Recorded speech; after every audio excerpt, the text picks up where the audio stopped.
welcome into Motorsports Monday. Well, the NASCAR playoff format has given us some dramatic finishes, but not really much controversy. That is, until now. Is that a tease enough for you? Here's Martinsville Speedway hosting the Xfinity 500, the final race before the championship, and 6 drivers are looking to secure the final 2 spots in the championship 4. Chase Elliott, one of the drivers in a must-win scenario, he starts this race at the front. We have a caution in stage 1, and it's championship hopeful Christopher Bell. He spins and collects Corey LaJoie. Bell came into this race with the best point situation of any of the championship hopefuls, just needing a clean race to advance.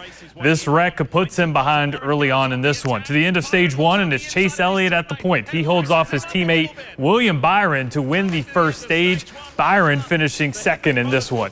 Will that 1 point come back to bite him? We'll tell you.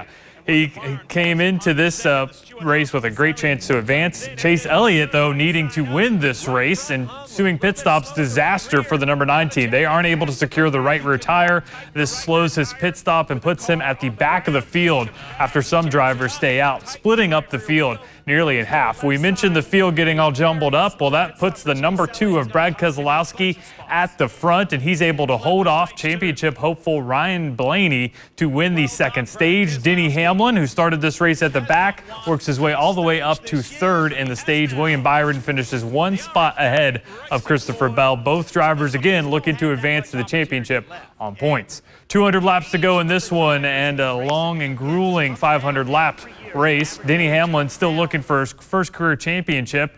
He has won everything except that one elusive championship. We have a caution late in this one. This mixes up the strategy big time. Then our first controversy, Kyle Busch loses his tire as the field is going to take the green flag. That's a big penalty coming for the team, and NASCAR also waited to throw the flag as well, jumbling up the field. But as we get back to racing, it's a fantastic finish as Ryan Blaney gets by Chase Elliott with 15 laps to go.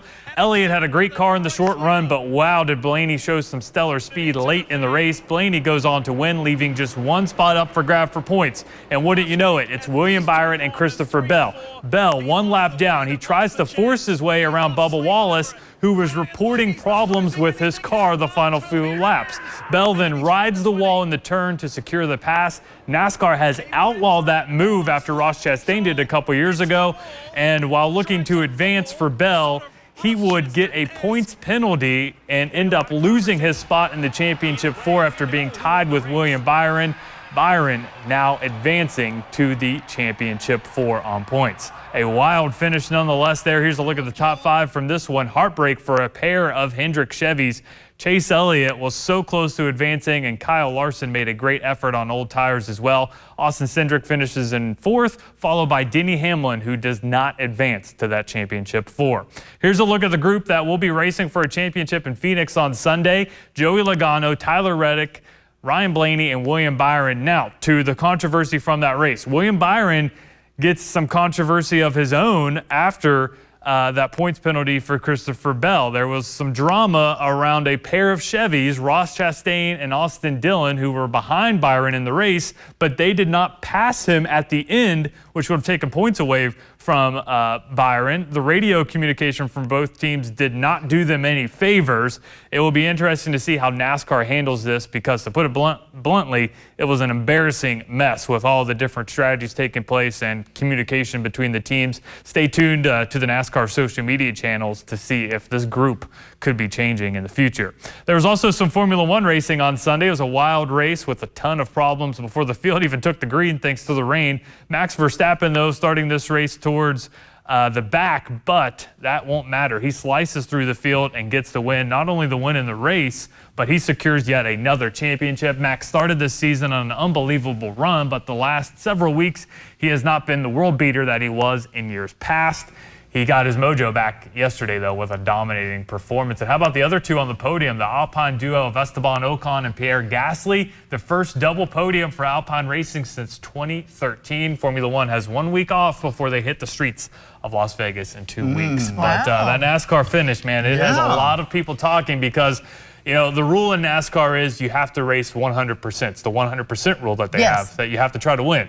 Well, those 2 drivers behind William Byron, you could argue, weren't racing 100%. And then Bubba Wallace all of a sudden has, car problems with 2 laps left and that would allow Christopher Bell to pass him. So it's going to be interesting to see how NASCAR handles this, because definitely a big issue. And there's radio communication that's supporting. Yes, absolutely. I had shared it on my social media pages. Just look up Dylan Goday weather, and you can hear the team say, "You know the deal." And you know, they didn't exactly say it, but they have access to all the teams, you know, where they're pushing the gas and where they're not, so they can see how they're racing typically, where they're compare it to how they're racing when they're behind Byron. So it'll be interesting to see what they come about with this. It will be interesting. I can't even imagine that driver screaming at that pit crew to get that back tire. I know, yes. It just, you know, a typical 9-second pit stop became a 20-second stop, just like that. I was screaming at the pit crew. That haunted him through the whole thing. Yes, absolutely. My goodness. Dylan, thanks. Interesting. We'll have to see how this all plays out. Back with more, folks. Stay with us. Motorsports Monday with Dylan Goday is brought to you by Camargo Transmission and Auto Parts in Mount Sterling.